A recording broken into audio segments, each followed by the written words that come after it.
to be inspired, and also of learning through movement and active play in the early years.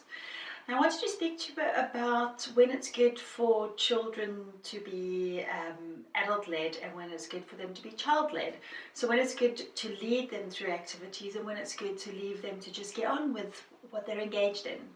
Now, children don't necessarily learn and develop through instruction. What they learn through is the actual experiencing of something. And the magic doesn't happen when a child reaches their goal.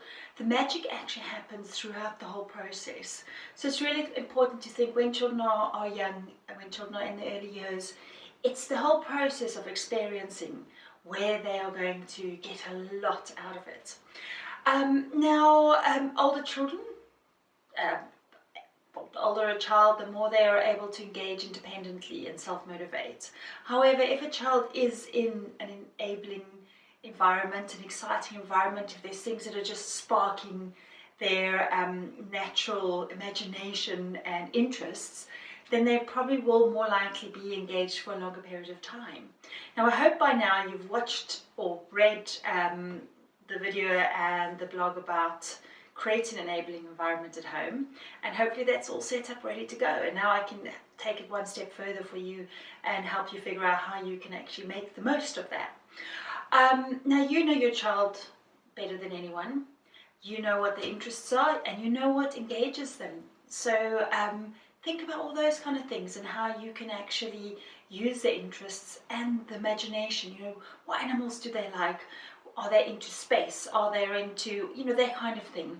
And then use that imaginative play to help them. And, when children are playing, we in early years don't say they're just playing and they're just having fun. They are having fun, but actually we say they're working because they're developing so much when they're moving and playing. It's incredible, and I have put a list of that in my blog, so you can have a look at that. Now, get children involved. Get them to help with cooking, cleaning, sorting, putting things away, and give them the role of respecting their space, the rest of the space, and actually valuing each other and helping each other. And it really does make them feel really good. It's really good for their self-esteem if they feel like they're a valued part of their family or their community. So give them jobs, give them chores, give them roles in the household. It really, really does make a big difference to them. And, giving children responsibility really will help them self-motivate. And actually teaching a child to self-motivate is a very, very important skill that we can teach them, rather than them always feeling like they need to be motivated by someone else. So instead of your child only ever doing things when you tell them to do it, teach them about responsibility and doing things off their own back, and do that through praise and incentive. Just encourage your child to do things that's not always asked of them. And then things like role play, playing shops, cooking, doing all those kind of things. It's not just fun, like I said before. Yes, they're having fun, but they're learning to read, they're learning to count, they're having to problem solve. There's a lot of things going in there when they're actually doing those kind of games. So, remember them playing, they're actually developing so much more than you realize. And hence, we don't have to give young children formal education, because actually they're learning when they're moving and playing. Now, when is it good to lead a child? So it's really important that you do have really meaningful, really good, positive activities and fun time with your children. So of course, you don't want to just leave them to their own devices all the time. You want to be interacting with them a lot as well. But obviously you want to make it meaningful. You don't want to be sitting in a room lined up on the sofa, everybody on their screens. No, you want to be interacting with them. Obviously, if you want to teach them something new, or if there's something that they're struggling with, you can help them. Now, if a child is engaged in an activity or a task and they hit a wall, they get frustrated or bored, that's a good time to go and help them. But then help them with leading questions. So instead of just going to them and telling them how to do something or showing them or doing it yourself, ask them leading questions. Things like, what about if you did this differently? What do you think would happen if you tried that? Why don't you see if you did that, that might happen? So you're leading them, you're just helping them get over little hurdles rather than telling them how to do things. It will make a big difference to them. And just generally helping them figure out how to try different things. So always let them try new things first, unless it really does need instructions, or if it's dangerous, let them try something first. And if they are struggling, then go and help them. So first give them the opportunity to try it on their own. And obviously you want to teach them about being active. And so, do lots of activities with them. But then, let them try those particular activities on their own. Give them the opportunity, because children in early years really need repetition. For us, things might become quite boring, and we might think they're going to be bored as well. But actually, young children need repetition because they will slowly be getting certain things out of a particular activity that we might already, skills that we've already developed. So that's where you give them opportunity to repeat those activities. And then moving on to when is a good time to leave a child to their own devices. When's a good time for child-led activity? Now, there's lots of discussions whether it's more important than adult-led, whether it's equally important. However, it doesn't really matter. The important thing is children do get a lot of opportunity to play and move and be active on their own. Now, obviously, if you have set up an enabling environment, they're more likely to want to do things in your home. And make sure that you keep it simple in the home. Make sure that you're giving them not too many choices. Give them a few choices and leave them for as long as possible. Well, as long as they're engaged in an activity. If they're engaged, then leave them to get on with it. Don't go and disrupt them. And if they're happy to go between 2 or 3 different activities, great. Just let them decide what they're doing.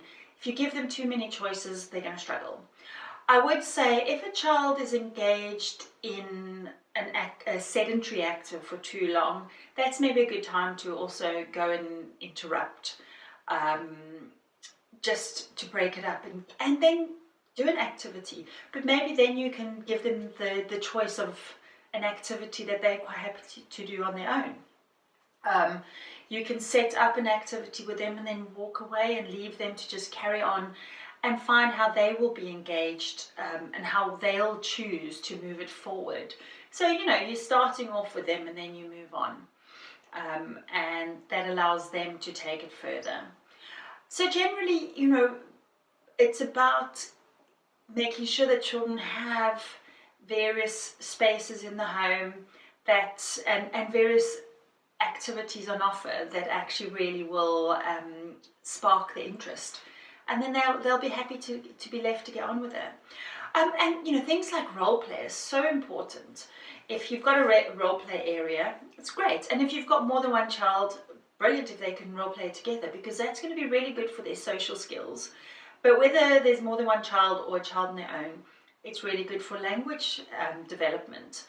So, and anything to do with imagination, music, all these things really, really interest children and will keep them engaged.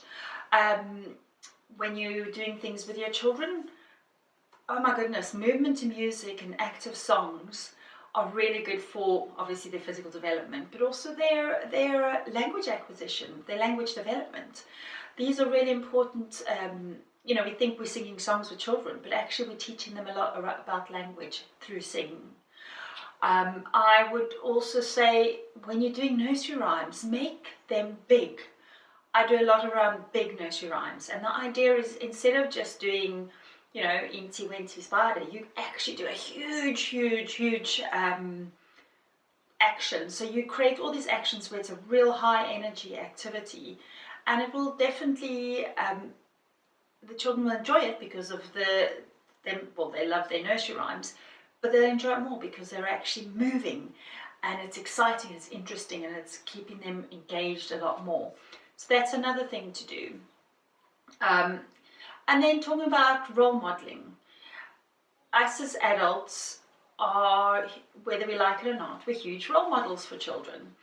And children are more likely to, they're most likely to learn from our actions as much as what we say. So, we've got to be really mindful of our behavior, because children will develop and they'll learn from our good and our bad habits. So, things like having a really healthy lifestyle and doing lots of physical activity will definitely encourage and help children develop good habits around health and physical activity. Whereas, we can tell them to do it, but if we're not doing it ourselves, there's a very good chance they're not going to pick up those good habits just from us telling them. And we have to realize that young children really don't respond well to injustice. So if we're telling them that there's a certain way they should behave, or there's certain things they should do, they're not going to be very happy about it, and they're not going to respond very well to it if we're not doing the same thing. So we've got to be very aware of us telling them what's expected of them, but us having different rules for ourselves. And, just thinking about how we can do things like have discussions with them where we listen to their opinions and their thoughts and how they feel about things. Because if they feel like their thoughts and opinions are valued, there's a good chance that they're going to value yours more, because it's definitely a two-way street. And I would like to say, please put those screens down. It's obviously we live in a world of technology, so of course we're all going to be on technology. But think about if you're trying to get your child to not engage too much in technology, but you engage a lot in technology, it's really going to teach them the habits of, yes, technology is acceptable all the time. But not only that, spending time with your child is really important, to engage with them, not being just with your child and then being on screens. Obviously, if you work from home, then you'll probably be on your screen a fair bit of time for work. So you need to balance out work screen time and then time where you're not on screen. So, there's a lot of things. I've listed a lot of them in the blog, so please have a look. There's a few extra bits and bobs on there as well. But I just wanted to go through some real important aspects of, children in early years developing through child-led and adult-led activities. And, it's just really important. If a child is engaged, then they're probably learning, they're probably developing. They're developing so much physically, socially, emotionally. Their brain's developing. There's just so much happening, and when they're doing their own activities, they're developing so much. But when we come in and we give them a few challenges and help them move forward, then what we're doing then is we're just helping them to develop to the best of their potential. So good luck. I hope you really enjoy trying this at home, and I hope it helps you a little bit.